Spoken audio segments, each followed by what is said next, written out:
Karavaloor Hindu മഹാസമ്മേളനം March 7-ന് നടക്കും. ഇതിനു മുന്നോടിയായി വിളംബര ഘോഷയാത്ര നടത്തി. വിഷ്ണു ക്ഷേത്ര സന്നിധിയിൽ നിന്നും ധർമ്മധ്വസം ഏറ്റുവാങ്ങിക്കൊണ്ട് കരവാളൂരിന്റെ ഗ്രാമ അന്തരീക്ഷത്തിലൂടെ കടന്നു വന്നുകൊണ്ടിരിക്കുന്ന ധർമ്മ സന്ദേശയാത്ര.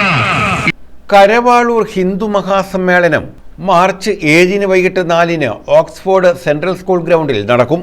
ചടയമംഗലം ജ്ഞാനാനന്ദാശ്രമത്തിലെ സ്വാമി ദയാനന്ദ സരസ്വതി ഹിന്ദു മഹാസമ്മേളനം ഉദ്ഘാടനം ചെയ്യും. ഹിന്ദു മഹാസമ്മേളനത്തിന് മുന്നോടിയായി വിളംബര ഘോഷയാത്ര നടത്തി. വെഞ്ചേമ്പ് മഹാവിഷ്ണു ക്ഷേത്രത്തിൽ നിന്നുമാണ് വിളംബര ഘോഷയാത്ര ആരംഭിച്ചത്.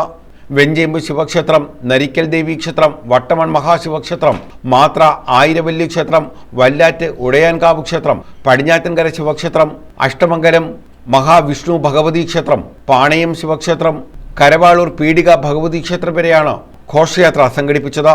പ്രസിഡന്റ് TS ജയകുമാർ, ശങ്കരമണി, ഗോപകുമാർ, ജയലക്ഷ്മി, മുരളീധരൻ പിള്ള, ഇടക്കോട് വിനോദ് തുടങ്ങിയവർ നേതൃത്വം നൽകി.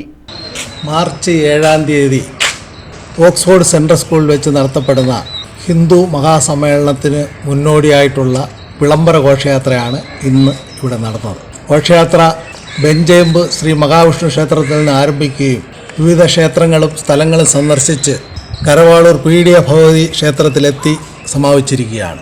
മാർച്ച് 7-ാം തീയതി നടക്കുന്ന ഹിന്ദു മഹാസമ്മേളനത്തിൽ എല്ലാ ഹൈന്ദവ വിശ്വാസികളും പങ്കെടുക്കണമെന്ന് ഈ അവസരത്തിൽ അഭ്യർത്ഥിക്കുകയാണ്. സമ്മേളനത്തോടനുബന്ധിച്ച് മാർച്ച് മാസം 1-ാം തീയതി കരവാളൂർ ദേവി വിലാസം NSS കരയോഗത്തിൽ വെച്ച് രാവിലെ 10 മണിക്ക് യുവജനസംഗമവും വൈകിട്ട് 4 മണി മുതൽ വനിതാ സംഗമവും നടത്തപ്പെടുന്നതാണ്. പ്രഗത്ഭരായ ആചാര്യൻ വാഗ്മികൾ ഈ യോഗത്തിൽ സംസാരിക്കുന്നതാണ്. അതിന് യുവാക്കളും 10 മണിക്ക് എത്തിച്ചേരണം. വനിതകൾ സകുടുംബം 4 മണിക്ക് തന്നെ കരയോഗ കെട്ടിടത്തിൽ എത്തിച്ചേരണമെന്ന് സംഘാടക സമിതിക്ക് വേണ്ടി അറിയിക്കുന്നു.